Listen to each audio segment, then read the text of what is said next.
अब हमारा आता है सहभाज्य संख्या। क्या आता है? सहभाज्य संख्या।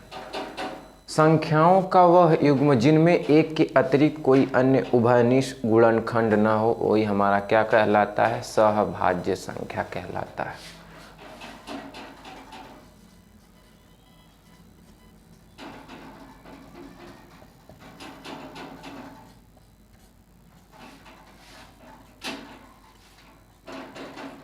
संख्याओं का वह युग्म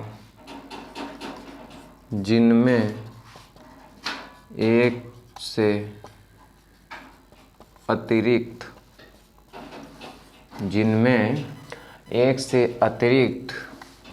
कोई अन्य उभयनिष्ठ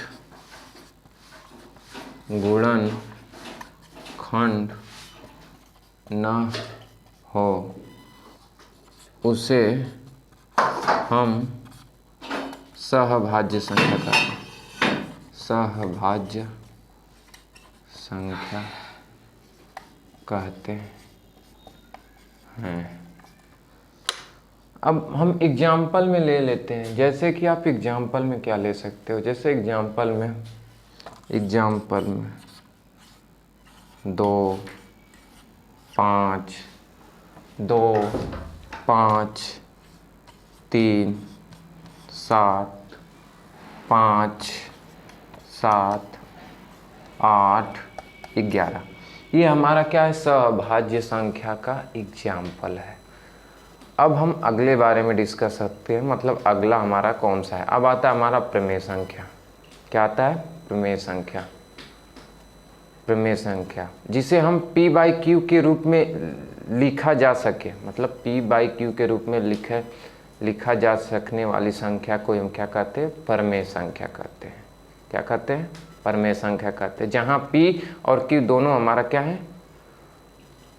पूर्णांक हो, किंतु P नॉट इक्वल 0, जो कि Q शून्य नहीं होता है, जो कि हमारा Q शून्य नहीं होता है। अब हम प्रमेय संख्या किसे कहते हैं, अब उसके बारे में बात करेंगे। परिमेय संख्या। परिमेय संख्या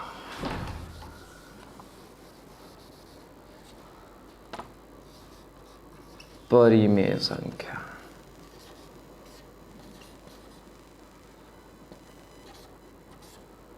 जिसे P/Q के रूप में,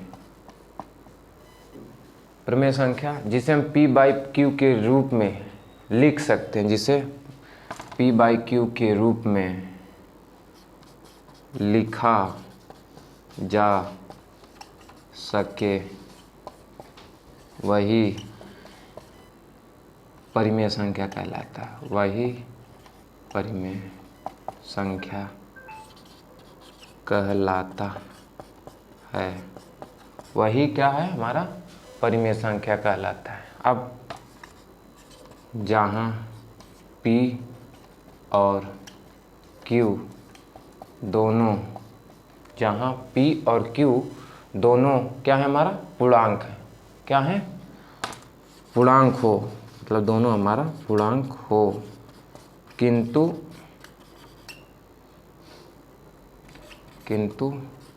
P not equal Q।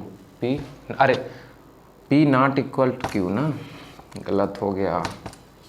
Q not equal to 0। Q not equal to 0, जो कि Q हमारा शून्य नहीं है। Q शून्य नहीं है। Q हमारा शून्य नहीं है। Q शून्य नहीं, Q हमारा शून्य नहीं है। आप एग्जाम्पल में जैसे ले सकते हो, क्या एग्जाम्पल में 5 7 5 5 7 5। अब जैसे कि आप ये भी ले सकते 5 7 5 होने के बाद आप इसके आगे क्या ले सकते हो? 5 7 5 एग्जाम्पल, रुक जाओ, एग्जाम्पल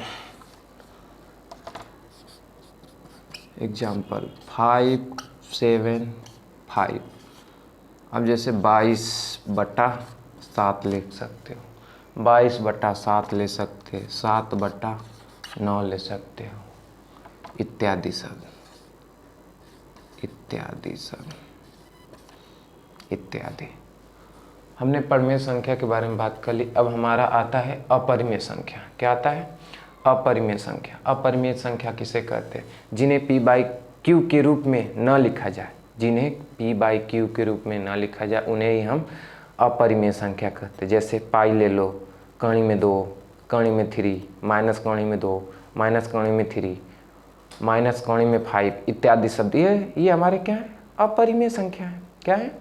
अपरिमेय संख्या। अब अपरिमेय संख्या आपको बताता हूँ। अपरिमेय संख्या,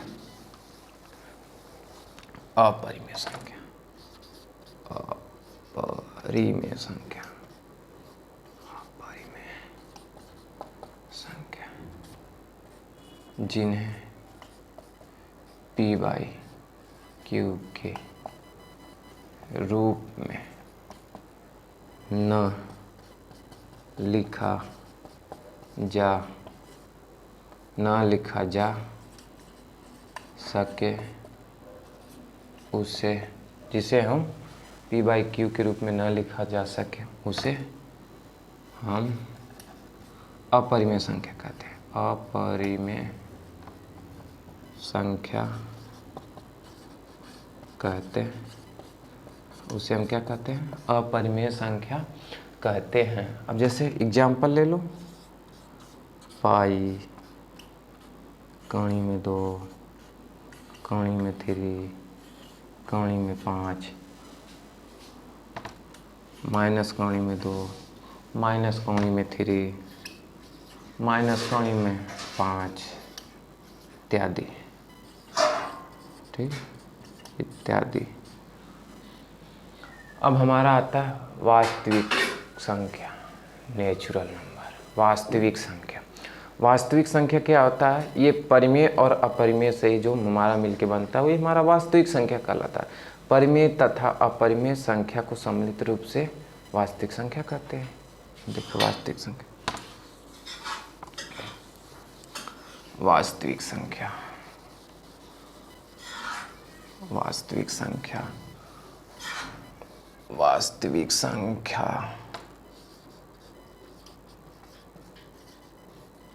वास्तविक संख्या जो परिमेय और अपरिमेय से मिलकर जो